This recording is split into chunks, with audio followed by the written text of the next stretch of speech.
Friends, today is Saturday, Saturday the 29th of August, and it's the feast of the Passion, the death, the martyrdom of St. John the Baptist. And on this martyrdom feast day, we hear once again the rather horrific account of the martyrdom of St. John the Baptist. We listen to this twice a year, today on his death, and when it comes up in the Gospel of Mark in the regular cycle of readings, a horrific account. And one has to ask oneself, well, what can we draw from this, aside from the fact of the fidelity of John the Baptist? We say that John is the forerunner of Christ in his birth and in his death. And thus, we celebrate his death today, and it is a reminder to us as well of the death and the martyrdom of Jesus himself.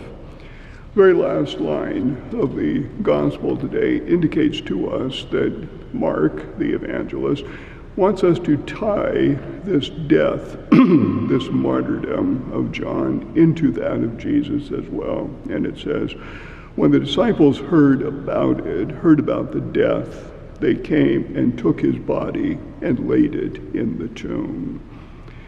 Very much the same as the account of the death of Jesus on the cross, where they came and took his body and placed it in the tomb.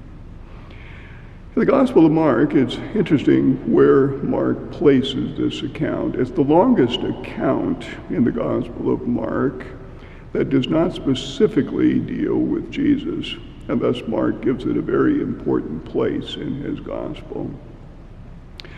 And the placement is between the sending of Jesus, of the 72 disciples on mission, and the return. And in between is this account of the martyrdom of John the Baptist. And it seems that Mark wants to connect and associate the death of John with the death of Jesus. After the death of Jesus and the resurrection, the mission of the church began, the preaching of the church, the power given to them from the death and the resurrection of Jesus. And here, the successful mission of the disciples is somehow tied into that death and resurrection of Jesus. Even as Jesus died for us as self-gift, and the church was born, here John, who also gives himself as self-gift, and the mission of the disciples is successful. I've said before, and it's probably worth repeating, that the story, horrific as it is, shows to us a couple of things. And one of the most important is the snowball effect of sin. And we see that snowball beginning to form at the very beginning with Herod's adultery, which was the reason that John preached against him, that he took the wife of his brother, Philip. The adultery begins, and then we move into that rather lascivious banquet, in which, of course, it's all men present, and one of the daughters of Herod, one of the royal princesses, dances. This is unheard of in the ancient world. A royal princess would never do this, but this is how far things have gone and stooped. And Herod, taken with it, she asks for the head of John the Baptist. Herod is hesitant, but he's afraid. He's afraid of the weak individual. He's afraid because of the oaths that he has given. He's afraid of his own reputation and so on, and he gives in. And from adultery to this banquet and lascivious banquet and dance, it moves to murder and the death of John the Baptist. You know, when I read this account, I have a preached on this. I don't think I've preached on this yet, but something that has always kind of struck me as interesting, and certainly fodder for a future homily, is at the very beginning of the gospel, where it says that John was, the person of John the Baptist, that Herod was fascinated with John and his preaching. He said when he heard him speak, he was very much perplexed, and yet he liked to listen to him. He liked to listen to him. The words of John the Baptist, the words of the gospel itself. And it makes me think, unbelievers, perhaps atheists, perhaps agnostics, who, despite what they say in their disbelief against the gospel, against Jesus, somehow there is a fascination there, or they wouldn't pursue it.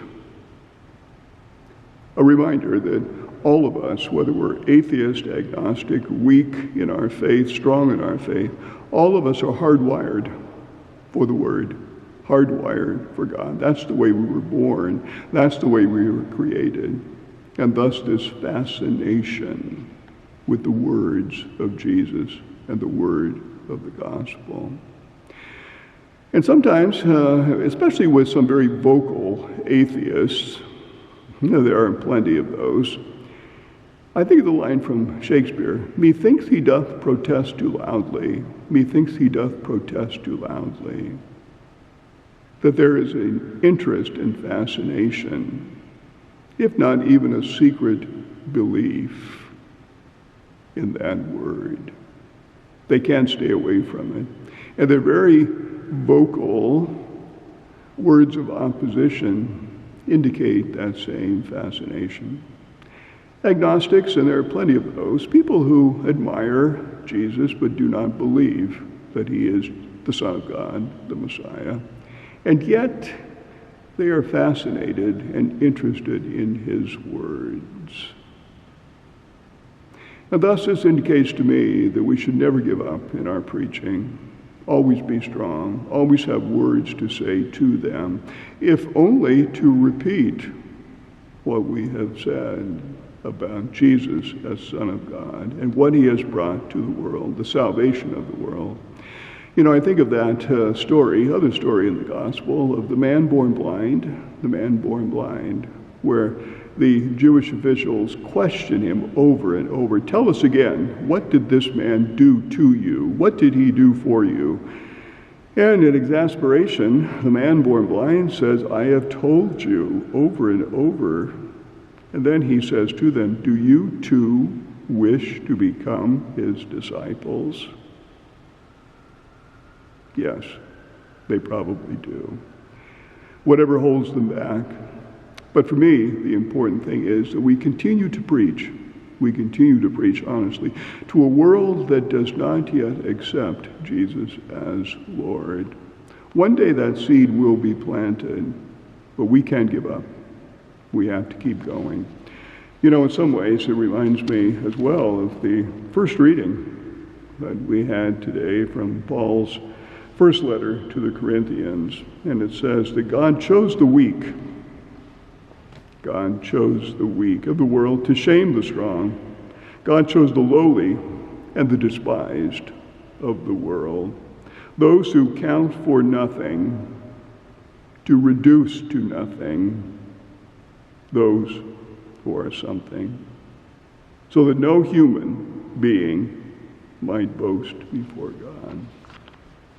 We keep at it. We keep preaching. We keep preaching the truth of Jesus Christ. Hold on to that thought on this day of the Passion, the martyrdom of St. John the Baptist, and we'll see you tomorrow, Sunday.